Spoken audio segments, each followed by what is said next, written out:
Hello everyone, नमस्ते, सत श्री अकाल। आज हम visitor visa assessment question and answer section case study 2 में हम हैं। बहुत दिनों से इस टॉपिक के ऊपर वीडियो नहीं बना पाया, उसके लिए आई एम सॉरी। और आज हम कुछ क्वेरीज लेते हैं, question and answers, and I hope कि इस तरह की क्वेरीज आप लोगों के भी माइंड में होंगी या आपकी कोई रिलेटिव या फ्रेंड के सर्कल में कोई हो जो कि विजिटर वीज़ा सीख कर रहे हो और उनके माइंड में कहीं डाउट्स होंगे कि हमारा प्रोफाइल बेस्ट सूटेड है विजिटर वीज़ा एप्लीकेशन के लिए, हमारा वीज़ा निकल पाएगा क्या नहीं, और क्या हमें करना चाहिए कि हमारा विजिटर वीज़ा निकल पाए। तो आगे बढ़ते हैं। पहला इस सेशन का एक क्वेश्चन लेते हैं। क्वेरी क्या थी कि कैंडिडेट की एज है 24 से 25 साल, प्राइवेट जॉब कर रहा है, 30 से 35 हज़ार रुपये मंथली वो कमा रहा है और पिछले 2-3 साल से वो जॉब कर रहा है।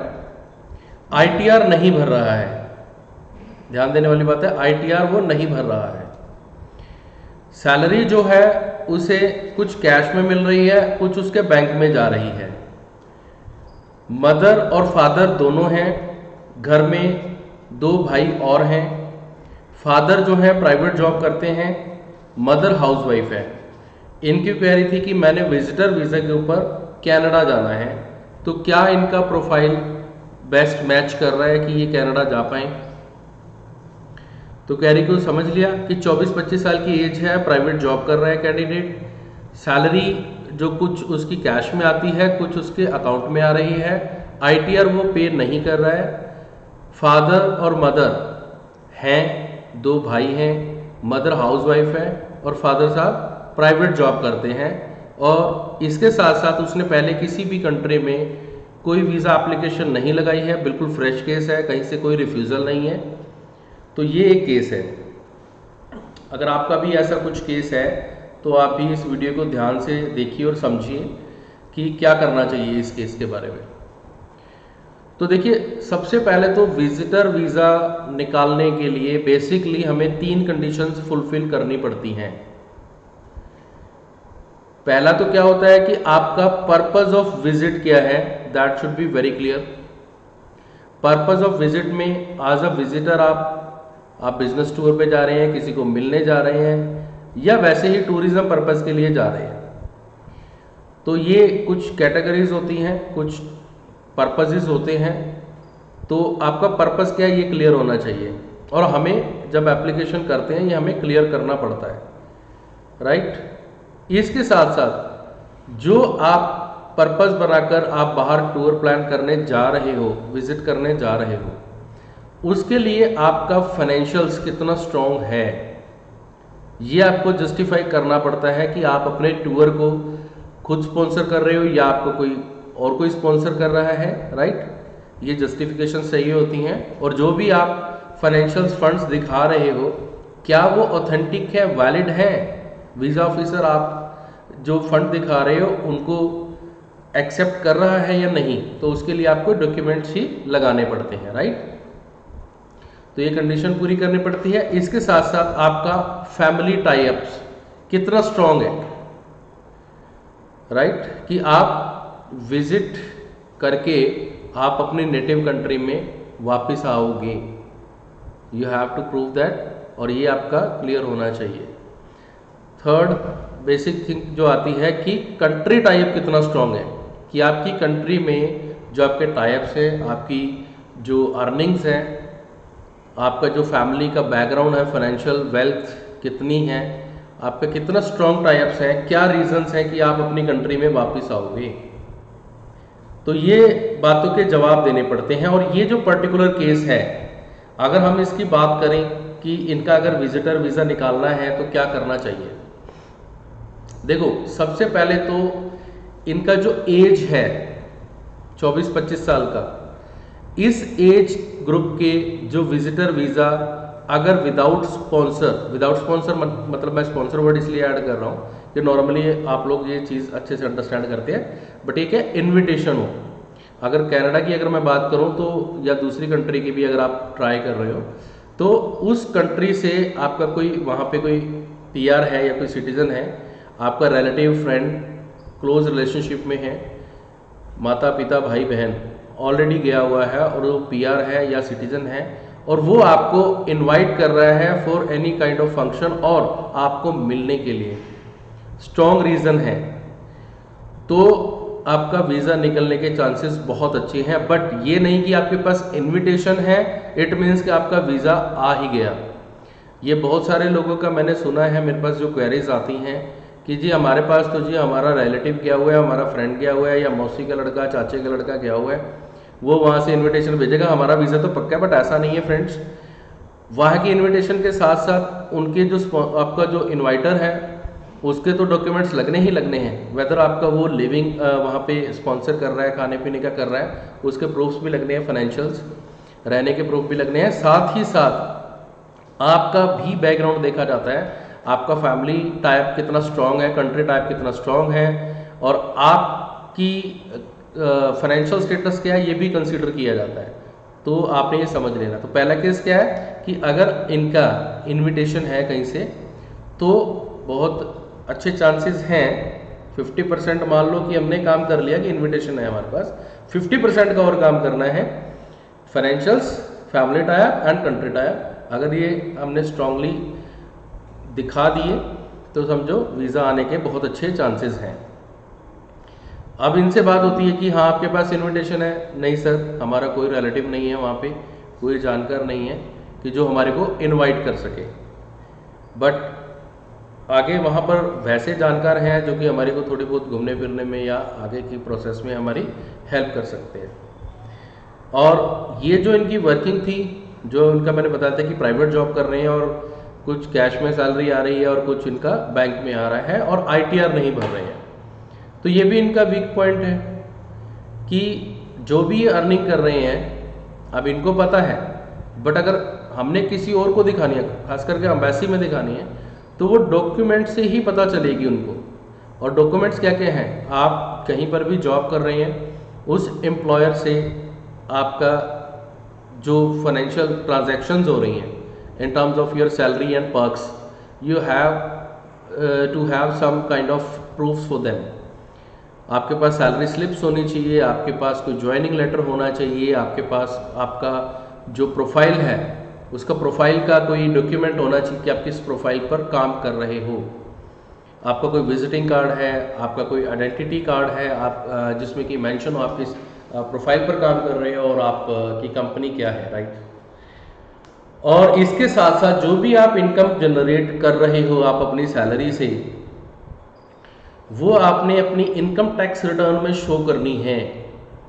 जितना इनकम आपकी इनकम टैक्स रिटर्न में शो किया हुआ है that would only be considered by the visa officer और एम्बेसी, ठीक है, वही कंसीडर किया जाता है। आप ऐसा नहीं कि आपने सैलरी स्लिप्स तो बहुत सारी बढ़ा के करवा ली या आपके पास है, बट आप टैक्स से बचने के लिए आप इनकम टैक्स रिटर्न का कुछ कर रहे हो कम, तो वो मैच नहीं बैठता और आपकी जो इनकम मानी जाएगी एज अ प्रूफ जब मानी जाएगी, वो इनकम टैक्स रिटर्न में क्या शो कर रहे हैं वो सबसे पहले कंसीडर होना है कि आप इनकम टैक्स रिटर्न में क्या शो कर रहे हो, और उसके अकॉर्डिंग आपके पास प्रूफ्स है, वैलिड प्रूफ्स हैं, तो आपकी वो कंसीडर की जाएगी आपका फाइनेंशियल्स। इसके साथ साथ आपका कोई अदर सोर्स ऑफ इनकम है जो आपने अपनी इनकम टैक्स रिटर्न में शो किया हुआ है। मैं फिर से दोबारा रिपीट करता हूँ लाइन, आपका कोई अदर सोर्स ऑफ इनकम है जिससे कि आप जो इनकम जनरेट कर रहे हैं और आपने वो इनकम टैक्स रिटर्न में शो किया हुआ है।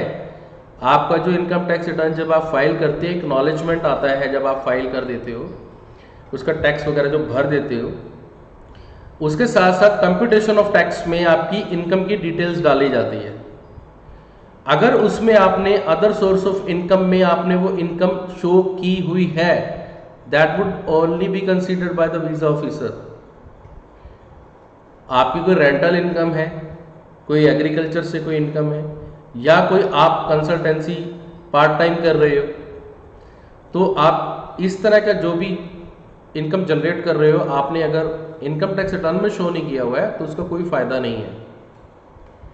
साथ ही साथ जो अदर सोर्स ऑफ इनकम है उसके डॉक्यूमेंटेड प्रूफ्स भी चाहिए। सपोज आप रेंटल इनकम आपकी आ रही है तो आपके नाम पे कोई ज़मीन होगी या कोई प्रॉपर्टी जो है वो आपके नाम पे ओनरशिप है या नहीं है, और आपका जहाँ से रेंट आ रहा है उसकी ट्रांजैक्शन बैंक में होनी चाहिए, उसके प्रूफ है या नहीं है, और रेंट किस हिसाब से आ रहा है उसका कोई रेंट एग्रीमेंट है या नहीं है। तो ये चीज़ें आपको चाहिए होती हैं, ठीक है। इसके साथ साथ फाइनेंशियल्स में आपका मतलब फाइनेंशियली कितना आप स्ट्रांग हो, फाइनेंशियल स्टेटस क्या है, जो आप इनकम है वो जनरेट कर रहे हो उसको आपने शो कर दिया इनकम टैक्स रिटर्न में, हर तरह का जो भी सोर्सेज ऑफ इनकम है। साथ ही साथ आपके पास कोई डिपॉजिट्स हैं अपने, इन टर्म्स ऑफ फिक्स डिपॉजिट्स हैं, रेकरिंग डिपॉजिट्स हैं, या आपने कोई म्यूचुअल फंड्स लिए हुए हैं उनके डिपॉजिट्स हैं। इसके साथ साथ आपका कोई क्रेडिट कार्ड्स हैं, बहुत सारे लोग आजकल क्रेडिट कार्ड लेते हैं और ले भी लेना चाहिए, बहुत अच्छा काम आता है। जब हम वीज़ा फाइलिंग करते हैं आपके फाइनेंशियल स्टेटस में हम उसमें शो करते हैं कि अगर आपके पास क्रेडिट लिमिट बची हुई है तो वो आप में ऐड ऑन हो जाएगी आपके फाइनेंशियल स्टेटस में। आपके पास कुछ क्रेडिट कार्ड्स हैं जिसकी अच्छी लिमिट है और आपकी ट्रांजैक्शन बहुत अच्छी हैं, उसकी हम जो उसकी स्टेटमेंट्स होती है वो साथ लगाते हैं और आज की डेट का जो बैलेंस आप यूज़ कर सकते हो वो भी उसमें कंसीडर कर लिया जाता है।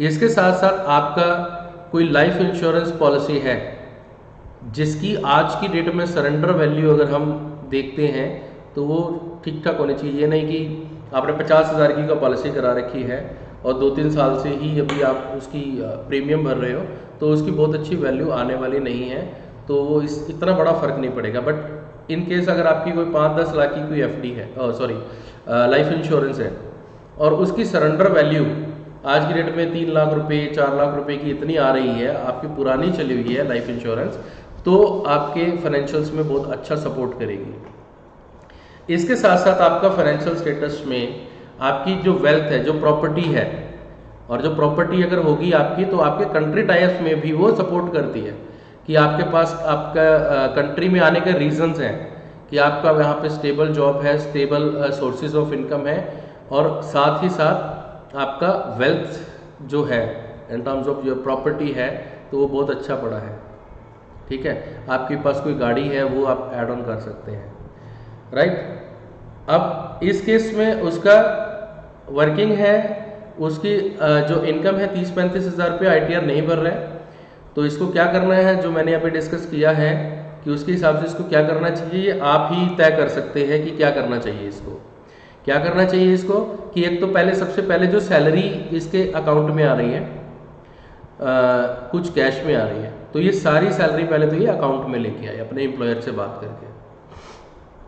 सेकेंड थिंग कि जो भी ये सैलरी जनरेट कर पा रहा है या इसके अलावा भी कोई अदर सोर्सेज ऑफ इनकम है अगर इसके, तो वो सारी इनकम टैक्स रिटर्न में शो करे कंपटीशन के साथ, ठीक है। इसके अलावा इससे जब पूछा गया कि आपके नाम कोई प्रॉपर्टी है या कुछ और तरह की कोई एसेट्स हैं, तो he said that no sir, I don't have any kind of other assets. तो ये भी एक नेगेटिव चीज़ चली जाती है कि जब इसका अपनी एसेट्स तो है नहीं है, अपनी और तरह की कोई वेल्थ नहीं है, सिर्फ एक इनकम जनरेट कर रहा है, वो भी इतनी सफिशेंट नहीं है कि अपने टूर को अकेला ही ये स्पॉन्सर कर सकता है, राइट। अब बात आती है कि फैमिली के रिगार्डिंग। अब ये सिंगल पर्सन है, मैरिड नहीं है, सिंगल है, फादर मदर है, मदर हाउसवाइफ है एंड फादर प्राइवेट जॉब में है, जिनकी मंथली इनकम है अराउंड 60,000 रुपीज़। अब बात आती है कि इसका फैमिली टाइप स्ट्रॉन्ग है क्या नहीं है। तो फ्रेंड्स, फैमिली टाइप में क्या होता है कि अगर आप मैरिड हो और आपके किड्स भी हैं, तो एक बहुत बड़ा रीज़न है आपका कि आप विजिट करने के बाद you will come back to India to look after your family, because आपके ऊपर आपकी फैमिली की रिस्पॉन्सिबिलिटी है। बट अगर आप अनमैरिड हो तो आपके फादर मदर की रिस्पॉन्सिबिलिटी आपके ऊपर है। इन केस आप सिंगल हैं तो। बट जैसे कि मैंने बताया, इस केस में 2 ब्रदर्स और हैं और दोनों ब्रदर्स इससे बड़े हैं और इनकी जॉइंट फैमिली है। एक ब्रदर की मैरिज हो चुकी है और एक अभी इसकी तरह सिंगल है।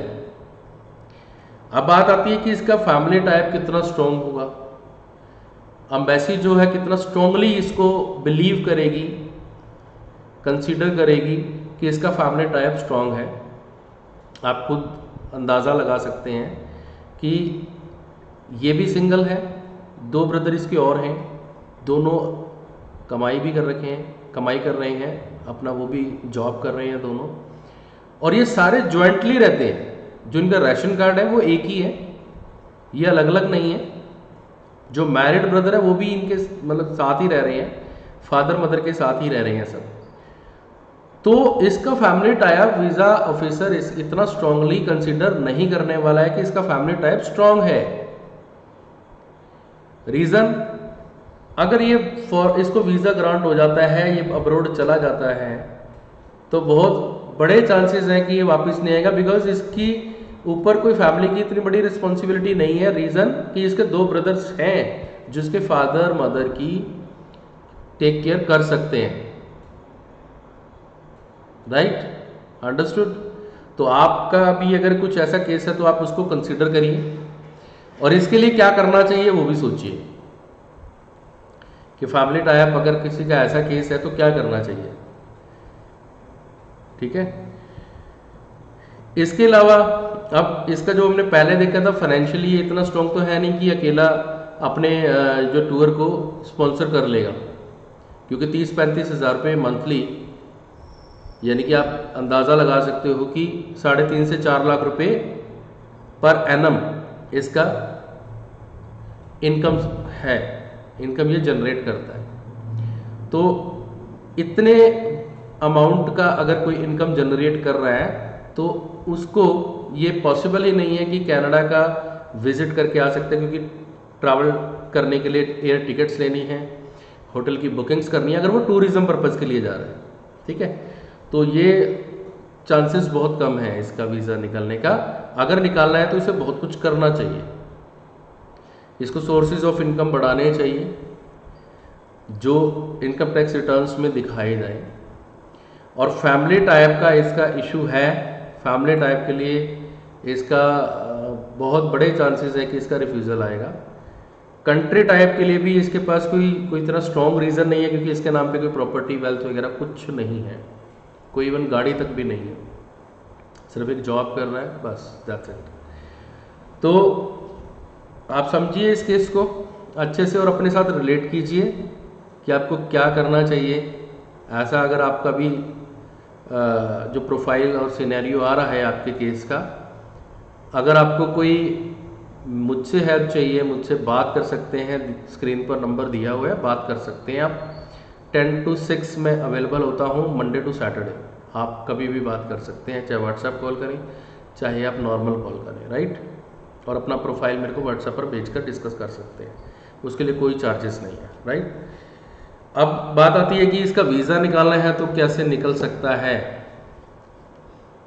तो वीज़ा निकालने के लिए या तो जो मैंने पहले बताया कि अगर इनविटेशन है अगर आपके पास विद प्रूफ्स ऑफ रिलेशनशिप्स और वैलिड इनविटेशन है, प्लस आपके पास ये जो फाइनेंशियल जो इसके हैं ये भी आप डॉक्यूमेंटेड कर लें और अच्छे स्ट्रॉन्ग कर लें, कोई प्रॉपर्टी इसके नाम हो, इसकी वेल्थ भी स्ट्रॉन्ग हो जाए, और फैमिली की रिस्पॉन्सिबिलिटी के लिए अगर आप स्ट्रॉन्गली आप अपने प्रोफाइल में, आपके कवरिंग लेटर में आप एम्बेसी को ये विश्वास दिला पाएँ कि आप उस कंट्री में जिसको भी आप मिलने जा रहे हो, जो भी आपका इन्वाइटर है, इन्वाइटर को मिलने के बाद you will come back to your home country, तो आपका वीज़ा निकलने के चांसेस हैं, राइट। तो ये केस है, तो आप इससे आप अपने केस को रिलेट कीजिए, अगर आपका भी कुछ ऐसा केस है तो, और आपको क्या करना चाहिए आप समझिए। तो चलते हैं नेक्स्ट केस के ऊपर। दूसरा केस है, एक पर्सन है मेल जिसकी एज 30 इयर्स का है बट सिंगल है, मैरिड नहीं है, नेवर मैरिड है, आज तक कोई मैरिज नहीं हुई है, सिंगल है। फादर नहीं है, 10 साल पहले के अराउंड उनकी डेथ हो चुकी है। मदर है जो इनके साथ ही रहती है। ब्रदर और उसकी जो फैमिली है, बड़े ब्रदर हैं इनके, उनकी जो फैमिली है वो इनसे सेपरेट रहती है। यानी कि इनका जो रेशन कार्ड है, रेशन कार्ड के ऊपर इसका mother and he is the only person to look after her widow mother. ये इसका केस है। अगर इसके मैं फाइनेंशियल्स की बात करूं, सोर्सेज ऑफ इनकम की बात करूं, ये प्राइवेट जॉब कर रहा है, मैनेजमेंट पोजीशन के ऊपर है, earning around 80 to 90,000 per month. ITR में शोड है इनकम, जो सोर्सेज ऑफ इनकम है वहाँ से जो इनकम जनरेट हो रही है वो सब इसने इनकम टैक्स रिटर्न में शो किया हुआ है।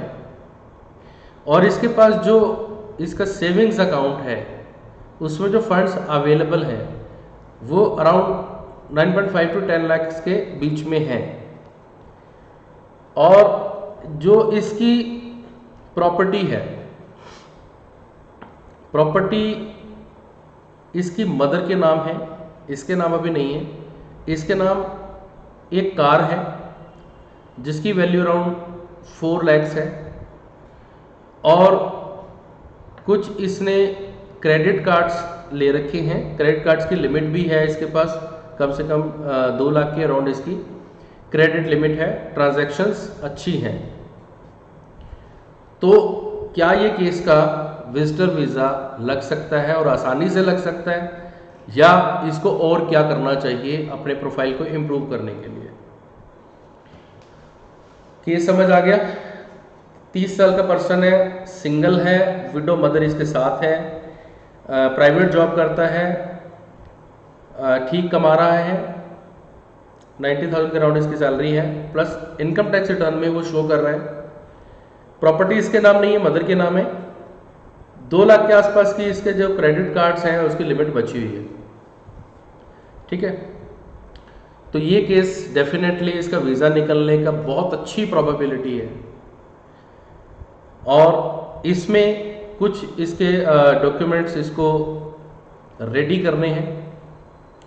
एक तो इसको एक एफिडेविट, इसका जो मदर की प्रॉपर्टी की वैल्यूएशन, और उसके साथ एक एफिडेविट लगाना पड़ेगा लीगल हेयर का, वो इसके साथ चल सकता है। या इसकी मदर प्रॉपर्टी इसके नाम पे कर देती है तो इसकी वेल्थ बहुत स्ट्रांग हो जाएगी। और फिर ये अपनी वेल्थ रिपोर्ट, जो सीए रिपोर्ट हम कहते हैं, वो सीए रिपोर्ट ये बना सकता है। वो सीए रिपोर्ट लगाकर प्लस अपने फाइनेंशियल्स लगाकर, प्लस अपने फाइनेंशियल से मतलब बैंक स्टेटमेंट्स हो गई, इनकम टैक्स रिटर्न हो गई, कंप्यूटेशन आ गया, और इसके साथ साथ जो आपके क्रेडिट कार्ड्स की जो स्टेटमेंट्स है वो लगाकर इसका फाइनेंशियली स्ट्रॉन्ग हो जाएगा। ये फाइनेंशियली स्ट्रॉन्ग है, एक्सेप्टेबल है काफ़ी हद तक, मतलब 99% तक ये एक्सेप्टेबल है एम्बेसी वीज़ा ऑफिसर्स को, राइट। और इसके साथ साथ जो इसका फैमिली का अगर टाइप्स का देखें, बेशक ये सिंगल है, नेवर मैरिड है, बट इसकी विडो मदर है जो इसके साथ रहती है, and in his family he is the only person to look after her mother. इसकी मदर की देखभाल के लिए अकेला ही पर्सन है जो जिम्मेवार है, प्लस जो भी रिलेटिव्स हैं, प्लस जो सोसाइटी के लिए जो हमारी सोशल रिस्पॉन्सिबिलिटीज़ हैं उनको पूरा करने के लिए ये अकेला सिंगल पर्सन है जो अपने परिवार को रिप्रेजेंट कर रहा है। और इसके साथ साथ इसकी जो मदर है वो इसके साथ विजिट करने नहीं जा रही है। ये अकेला ही वीज़ा फाइल करना चाहता है, visitor visa for Canada file करना चाहता है। तो प्लस इसका जो मैंने बताया कि अगर इसका मदर का जो लैंड है, जो प्रॉपर्टी है, या अगर तो इसके नाम कर देती है अपने बेटे के, सन के, तो उसका कंट्री टाइप यानी कि वेल्थ रिपोर्ट में भी उसका काउंट होगा, कंट्री टाइप भी हो गया, क्योंकि इसका वेल्थ भी है, फाइनेंशियली साउंड है, जॉब बहुत अच्छा चल रहा है और पिछले 7-8 साल से ये कंटिन्यूसली जॉब में ही है और पिछले 6 साल से मैनेजमेंट लीड पर काम कर रहा है। तो इसका country type, family type in terms of social responsibility and family responsibilities and financial status, ये सब कुछ ठीक है। इसका वीज़ा आने के बहुत अच्छे चांसेस हैं। तो फ्रेंड्स, ये सेकंड केस, अगर आपका भी केस इससे मैच करता है या इसमें से 1-2 चीज़ों की कमी है, तो आप मुझसे बात करें, कोई सोल्यूशन देंगे वो आप कीजिए। आप विजिटर वीज़ा के ऊपर जाना चाहते हैं तो जा सकते हैं, घबराने की कोई ज़रूरत नहीं है। बहुत सारे लोग कहते हैं कि हमारे किसी फ्रेंड ने लगाया था, उसका वीज़ा नहीं आया तो हमारा भी पता नहीं आएगा। ऐसा नहीं होता, हर एक केस यूनिक होता है, दूसरों से डिफरेंट होता है। आपका जो केस है वो किस तरह से फाइल कर रहे हैं, चाहे आप खुद कर रहे हैं, चाहे आपका कोई कंसल्टेंट कर रहा है, चाहे आप मुझसे करवा रहे हैं, तो ये सभी जो आपका जो प्रोफाइल की जो टर्म्स हैं उसके ऊपर डिपेंड करता है कि आपका वीज़ा आ सकता है कि नहीं। फाइलिंग करने का तरीका क्या है उसके ऊपर डिपेंड करता है, आप कितना अच्छे से आप अपने प्रोफाइल को प्रेजेंट कर पा रहे हैं, तो उसी के बेसिस पे वीज़ा निकलता है।